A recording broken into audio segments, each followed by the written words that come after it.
Ni vipi? Takaungu ni kijiji cha kale. Na wakati huo ilikuwa haitwi Takaungu.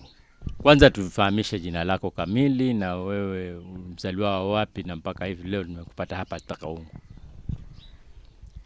Mimi jina langu katika kitambulisho ambalo ndilo jina nilolisajili kwenye kitambulisho naitwa Rajabu Ali Mataza.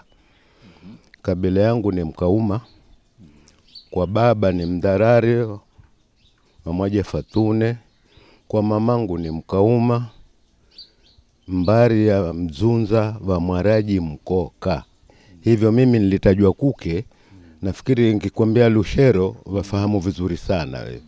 Mimi ni Lushero upande wa Kukeni naitwa Mkoka.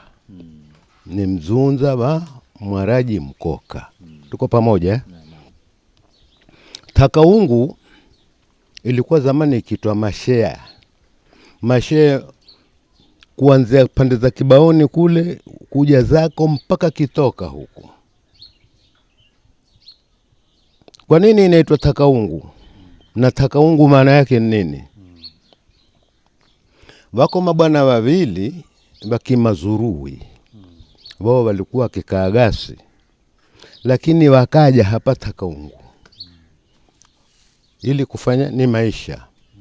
Lakini ndugu hawa wawili, huyu mmoja akasema bwana mimi napaona hapa hapana utumi. Kwa hivyo mimi nitapaondoka hapa.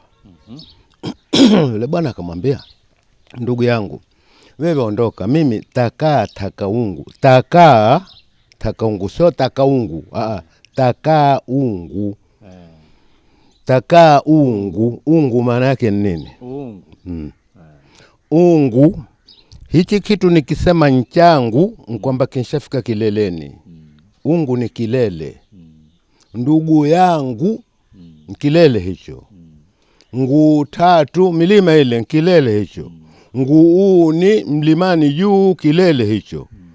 Kwa hivyo ungu ni kilele. Mwenyezi Mungu ndiye mwisho kabisa wa kilele huyo. Mwenyezi Mungu isiye ngungu hiyo. Kwa hivyo akasema nataka hiyo nguu. Takaungu manake nitaka huku kileleni. Nataka unielewe Lolani Kalu au nitakupaga bao.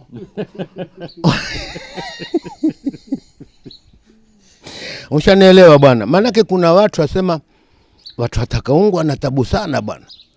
Hawakutaka hata utume wataka uungu. Manake haelewi ungu kitu gani yeye. Lakini ungu ni kilele.